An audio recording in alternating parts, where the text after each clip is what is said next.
I like photography as a medium. You can sometimes see into places you might not normally encounter. It also reminds me of a quote from the great American writer Susan Sontag, who once said, I'm paraphrasing, in photography, you're either a witness or an accomplice. And that's why I can appreciate the work of W. Scott Olsen, who teaches English and multimedia journalism at Concordia College in Moorhead, Minnesota. After dark, he's out photographing the small towns of the upper Midwest.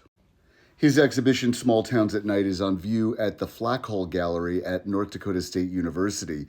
The show focuses on towns in Minnesota and North Dakota, photographed almost exclusively after sunset.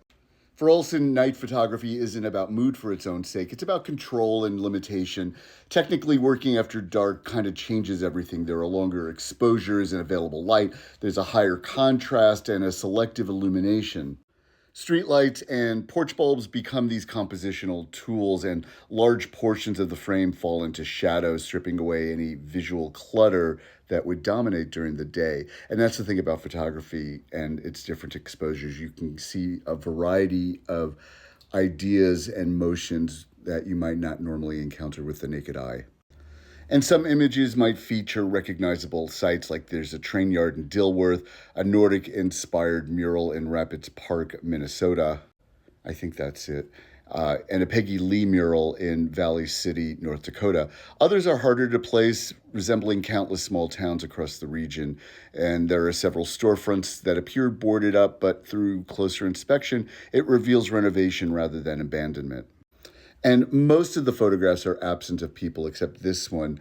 Olsen has said that architecture itself functions as evidence of human presence, and in low light buildings read less as background and more as subject. Brickwork and signage and window glow take on this narrative weight, and night photography has historically been tied to experimentation, film noir aesthetics, long exposures, grain and shadow play. The camera records what's there, but darkness can limit what can be seen and forces viewers to interpret what remains. And the work isn't about boosterism, and it isn't condemnation. It's a study of how towns look when activity recedes and structure remains. And photography as a medium changes when light is no longer guaranteed.